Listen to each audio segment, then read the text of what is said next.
Olá, eu sou Juliana Zibordi, sou psicóloga, especialista na área da dependência química e eu vou trazer hoje aqui algumas dicas para quem quer entrar em recuperação do uso de drogas. Quando a gente diz entrar em recuperação, esse é um termo já bastante conhecido, mas na verdade é entrar em processo de abstinência. Então a pessoa ela conseguir ficar em abstinência das substâncias que ela tem feito uso.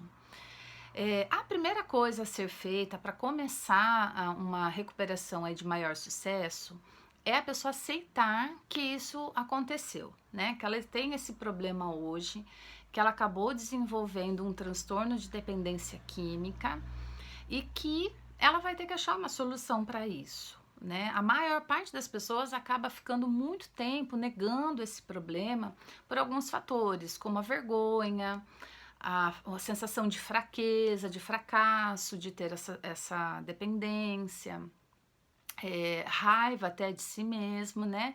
E também não quer passar pelo processo de desprazer que vai acabar vivendo quando começar a cessar o uso de drogas. Então, são alguns fatores que interferem aí nessa aceitação, né? O segundo passo é conseguir cortar a compulsão. O que é a compulsão? A compulsão são comportamentos repetidos, mesmo diante de prejuízos. Então, qualquer comportamento que a pessoa ela vai repetindo, mesmo com prejuízo, ela provavelmente é uma compulsão ali instaurada de alguma forma.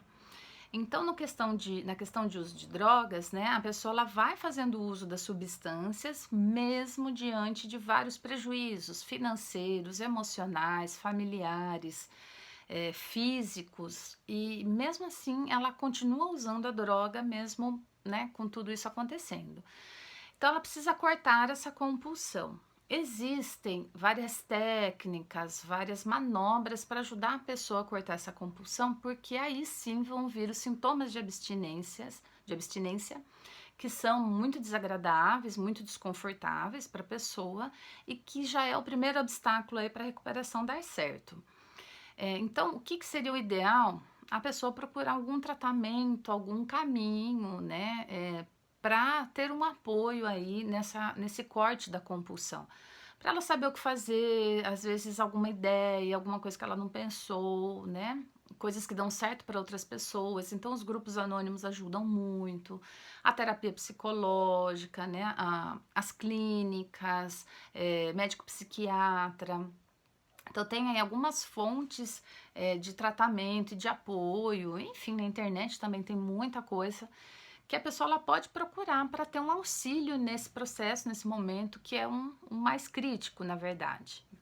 Quando ela consegue encontrar um caminho, um jeito de cortar essa compulsão, ela precisa aceitar também os sintomas da abstinência. Então, a alteração de humor, alterações físicas mesmo, um desconforto físico, é, a, a, enfim, a fissura, né, que a fissura, ela é aquele forte desejo de uso. Então, ela vai gerar muito desconforto físico, emocional e psicológico. E a pessoa ela precisa aguentar isso, mesmo que ela, né, tenha o apoio de grupos, o apoio de medicação, de terapias, não tem como evitar um 100% desse desconforto. Algumas pessoas sofrem mais, outras menos, mas ele existe. Então a pessoa ela precisa também aguentar a passar por esse período, porque depois vai vir uma calmaria. Eu costumo dizer, no que eu observo, que dá um período de uns 3 meses, que são os mais críticos. Depois que a pessoa aguenta esses 3 meses, costuma ser mais tranquilo, né? E aí, em média, para ela ter uma vida um pouco mais tranquila com a dependência química, uma média aí de uns 2 anos de acompanhamento e de tratamento, ou de pelo menos todas essas técnicas sendo utilizadas para que então, né, o organismo se organize de uma forma bem mais estruturada e ela consiga ter uma vida bem tranquila, mas não livre da dependência química. Infelizmente, ela não tem cura, então esse alerta sempre vai precisar existir, né? Por isso o conhecimento. Quanto mais conhecimento, mais fácil vai ser da pessoa se manter em recuperação na vida dela. É importante que ela entenda que mudar hábitos, mudar, lugares, pessoas, vai ajudar muito, né. Então, entrar em abstinência é mudar o estilo de vida dela. Então, os hábitos que ela tinha, que eram prejudiciais, ela vai precisar mudar, ela precisa construir novos hábitos mais saudáveis, para até, né, ter também fontes de prazer nessa sobriedade, porque às vezes isso também acaba levando muito a recaída. As pessoas elas param o uso de drogas, mas elas não trazem outras fontes de prazer, outros hábitos saudáveis para a vida dela, e aí aquela vida fica um pouco monótona, meio sem graça para ela. Então, é importante que ela consiga fazer isso, né? Colocar também fontes de prazer e entender que esse prazer também não vai ser nada comparado ao que tinha com o uso de drogas. Porque as pessoas também se frustram, né? Vou numa sorveteria com a minha família esperando ter aquele pico de prazer. Não vai ter. E aí ela se frustra e, né, a mente dela vai até poder trabalhar aí de, opa, vamos buscar droga que é mais prazeroso.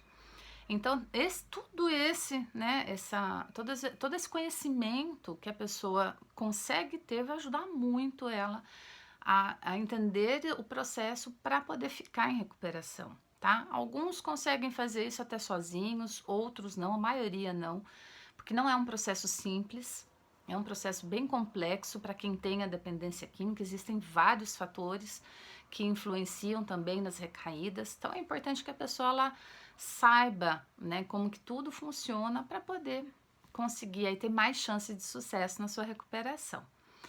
Bom, tentei aqui trazer algumas dicas, eu vou trazer alguns temas, né, em outros vídeos para vocês. Qualquer dúvida pode deixar nos comentários, pode trazer também sugestões aí de temas que vocês gostariam que eu trouxesse aqui sobre as questões da dependência química, que minha ideia é ajudá-los a viver um pouquinho melhor com esse transtorno, tanto para quem tem a dependência química quanto para quem vive com ela.